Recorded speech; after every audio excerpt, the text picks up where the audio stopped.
What if your anxiety isn't a flaw in how you're wired, but a reflection of actually how your genes are written? Even bigger what if you can do something about how your genes express in the world? In this video, I'm going to show you why anxiety is often in your genes, what you can actually do about it, even though it's in your genes, and how to get that done. I'm Dr. Amy Newsel, and I am obsessed with symptoms like anxiety that are linked to MTHFR because I have it. I even wrote a book on it.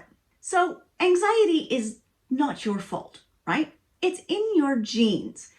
Socially, we're very hard on anxiety. We tend to have this delusion. I'm going to say it's a delusion.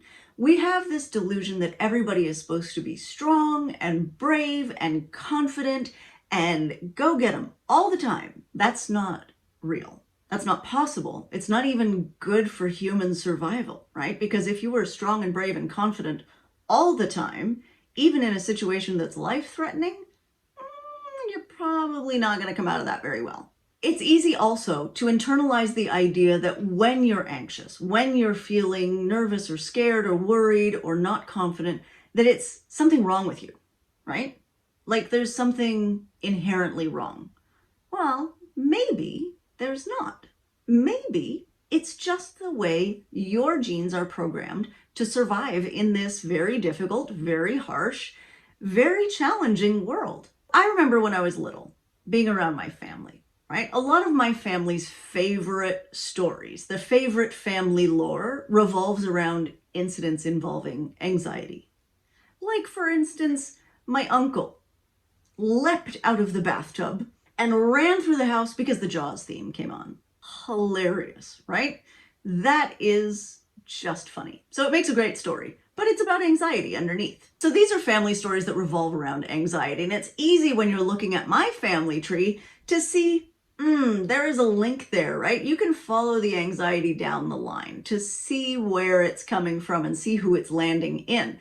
Obviously, this is genetic for us. It turns out that's really great news. Doesn't sound like good news because your genes are your genes and you're stuck with them, but it's great news because genes are very often actionable, meaning there are things we can do to modify how they affect us in the real world. The biggest culprit in terms of genetic anxiety, in my opinion, is MTHFR, the MTHFR gene, which I have, right? There are two others that are really strongly linked called COMT, which I also have, and MAOA. And all of these genes have actions that you can take to modify how they affect you. Don't worry if you haven't tested your genes. You can still use this information, right? Just look at your family tree. If you're anxious too, if you have some of these like family stories that revolve around irrational anxiety, there's probably a genetic component. So I'll help you understand how to work with this type of anxiety, even if you're not 100% sure what's in your genes. This might not sound like great news to you, right? Like you're genetically anxious, sorry. But even though it's in your genes and your genes are going to be the same for the rest of your life, their effect on your health doesn't have to be. So this is inherited, but you're not stuck with it. That can't be right, can it? Genes are forever. We have them for always. Well, sure, they are forever, and we have them for always, at least with our current level of medical technology. But we can change the effect of your genes on your health through something called epigenetics. The word epigenetics was coined in the 1940s, roughly, right? But it wasn't until really the 90s, 2000s, and even later that we had the technology to monitor and track and use this information clinically. That was when we actually gained the ability to use this information functionally. So now, in the age of home genetics testing and AI, knowledge about epigenetics has just expanded exponentially, right? It's grown so rapidly. So epigenetics is the study of how DNA, your genes, can be modified by changes that you make in your diet, in your lifestyle, in your stress levels, in the toxins that you're exposed to, that sort of thing. So we can literally turn genes on and off through foods that we eat, right? Like that's kind of remarkable. Also, if you have anxiety and you know it's in your family, right? Like you've seen your family tree and there's a lot of anxiety in there, but so you suspect it's genetic, but you haven't tested your genes, you can still use this information. You can still make these changes because they're healthy changes across the board, right? You're still working on your epigenetics, even if you don't 100% know what genes are underneath there. And in great news, all of the genes that I mentioned earlier that are linked to anxiety can be modified, and balancing the methylation effect of MTHFR will actually help to balance the methylation of your entire genome. So MTHFR, part of why it's so pivotal is because one of the functions that we do with methylation, which is one of the main outcomes of the MTHFR gene and enzyme, one of the main functions that we do with this methylation is methylate DNA. And if you methylate a gene, it turns it off. If you unmethylate it, it turns it on. So obviously, if you are over-methylating or under-methylating your DNA, that's a problem, right? Having too many genes turned off or not enough genes turned off is a big deal because we have things like cancer promoter genes, right? Like that just accelerate growth. We have things like tumor suppressor genes, right? We want the tumor suppressor genes to be turned on the way they're supposed to be, and we want cancer promoter genes to be turned off the way they're supposed to be. And if things are going haywire, that does not bode well, right? So this is something I think everyone should take care of, but if you have anxiety, pay special attention. Now, thinking about genes and epigenetics can get overwhelming kind of quickly, right? It's a big topic and there's a lot of science, and so it can get kind of gritty. I'll give you as much information as I can to help you do it yourself and manage it yourself. But if you're feeling overwhelmed or if you need help, click the link in the video description. I am here for you. So if your anxiety is written in your genes and theoretically you can rewrite this story, how do you actually do it? Let's talk about simple, actionable steps you can take starting today. So this is how you work with your genetic anxiety. The pivotal gene here is called MTHFR. This gene designs the enzyme that your body needs to activate folate. That in and of itself doesn't sound very exciting, right?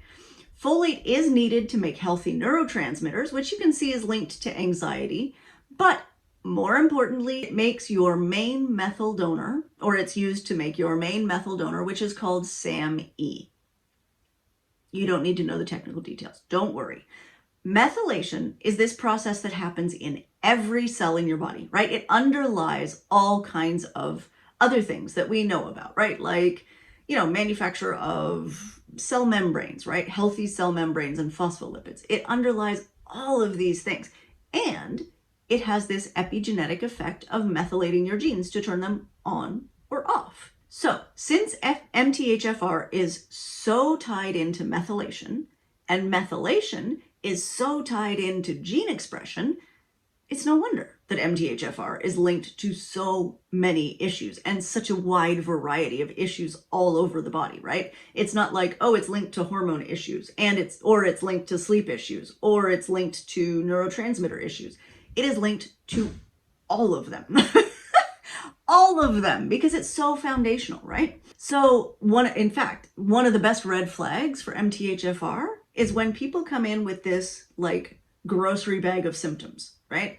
And none of them match up. It's like some of them are hormonal, some of them are neurotransmitter, some of them are sleep, some of them are energy related, some of them are whatever, like neurological, could be anything, digestive. None of them match, right? So it's like they've got symptoms of 12 different diseases, but not enough symptoms for any of those 12, right? Like it just doesn't make sense. Yeah, that is usually MTHFR. So if that sounds like you, keep it in mind. Start to get suspicious, red flag that. So since MTHFR is linked to both neurotransmitter formation, which is obviously linked to anxiety and other kind of mood type disorders, and methylation, which is underneath all of it, it's no wonder it generates some anxiety, right? Like, of course it does. So how do you work on it? Number one, make sure the folate that you're taking, that you're getting in, is MTHFR safe. So when you have this MTHFR gene variance, what it means is that your body has a harder time making folate, which is inactive, it doesn't do anything, into its active form. Some forms it can work with, like the natural folate that comes in dark green leafy vegetables, beans, pulses, legumes, citrus fruit, eggs, that sort of thing. So it can transform that form into the active form. It just does it a little bit more slowly. Also, folinic acid. You can get it in supplements, but it's often a prescription called leucovorin, is MTHFR safe. What is not MTHFR safe is folic acid. So folic acid is the crystalline form that is shelf stable. It is the least expensive form, and it is used in so many things, right? Everything. So folic acid, the crystalline form, actually blocks the MTHFR enzyme because it builds up in the bloodstream as unmetabolized folic acid, something called umpha, right? So in the research, they call it umpha because it builds up and just hangs around, right? So there's this synthetic folic acid floating around in your blood, not actually going anywhere. And that blocks the conversion of any of these forms of folate into the active form. That is bad. So check your vitamins and supplements. If they say folic acid, swap them out, right? Get something different that says either methylfolate, which is already active, or folinic acid. Those are the two forms found in supplements because actually natural folate is just not shelf stable. It doesn't last in a supplement. So folinic acid or methylfolate, which is very often labeled as 5-LMTHF. Those are MTHFR safe forms. Folic acid is not safe. If you pick up a food, right, like bread, and it says folate on the label with a number, like on a nutritional label with a number of micrograms or whatever, that is folic acid. So folic acid and folate can be used interchangeably legally by the US government because theoretically we can all make folic acid into folate, except half of us who have the MTHFR gene can't or don't very effectively. So ditch any supplements with folic acid in them. Check your prescriptions too, because lots of prescriptions like prescription birth control, prescription iron supplements, that sort of thing, they also contain folic acid. Again, it's the cheapest synthetic shelf-stable form, so it's easy to use. They add it to a ton of things. Now is the hard part. Check your pantry, right? In the US, so many foods are fortified with folic acid. And if anxiety is an issue for you, you need to get it out of there. Check especially your cereal boxes. Oh my God, cereals are terrible for folic acid fortification. Also breads, pastas, pastries, weirdly orange juice is a big culprit here. Check all of those things because folic acid makes anxiety worse for a lot of people. And even just getting the folic acid out of there is a huge step forward for so many people. Now, also, while you're doing this, you can boost your MTHFR safe forms of folate, like incorporate more of the beans and lentils, right? There are so many good bean-based foods, oh, so many.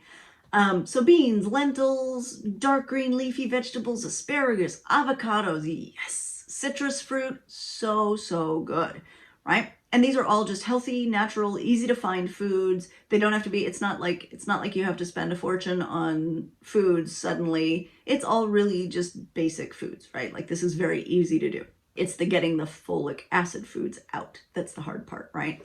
And then if you are swapping out supplements, like say you've got multivitamins that have folic acid in them, look for ones with methylfolate or folinic acid and just go for low doses, because starting to take methylfolate for some people makes them feel like so much energy that it's too much energy. It's like being over caffeinated, right? Like that feeling of just like, what? I'm wound up. We don't want that, right? So just go with low doses and eat your natural food sources of folate. So not folic acid that's been added to things, but just folate that occurs naturally in foods. So another thing that's really important is to get your cofactors. With these genes, they make enzymes, and enzymes very often need like helpers to work. Cofactors are the helpers, right? With the MTHFR enzyme, the cofactor is riboflavin, vitamin B2, and it needs to be stuck on there for the enzyme to actually do its thing. If you don't have riboflavin, the enzyme doesn't work, no matter what your genes say, right? Whether you're genetically normal or wild type, or whether you have an MTHFR variant. So get your cofactors. The third thing that it's important to do is to balance your blood sugars. So blood sugars make everyone anxious, regardless of their genetic picture. If your blood sugars are doing this, then you have anxiety no matter who you are and what your genetics say. So if you can keep your blood sugars more stable, then it's going to stop some of those spikes of anxiety-ridden behavior. In good news, the work that I just talked about, right? Balancing your MTHFR also helps your COMT and your MAOA. So we're covering all three gene bases there in one. Now, if you know you have COMT, there is another cofactor that's important, which is magnesium. COMT needs magnesium to work, and so make sure you're getting magnesium throughout the day in small doses. Magnesium will help with that COMT-based anxiety. Red flags for COMT are if you have hormone imbalance, like just chronically, and that runs in your family, look to COMT. That's probably a factor. And MAOA, unfortunately, does not have a convenient cofactor in the way that COMT and MTHFR do. But MAOA, one of the hallmarks is anxiety that quickly turns into irritability or anger, right? So with MAOA, it's like anxiety is the trigger, and then it lights the fuse, and then you're furious, angry, irritable, grumpy, right? That is MAOA, and MAOA, it is incredibly important to just balance those blood sugars, get the blood sugars stable. That is the thing that will be the most likely to keep the fuse from being lit. So help yourself reduce your anxiety by keeping things quieter, keeping lights lower, and knowing when you need to take a break from the chaos and work with your genes, right? It's in your genes, and you have the power to modify how they express in your life.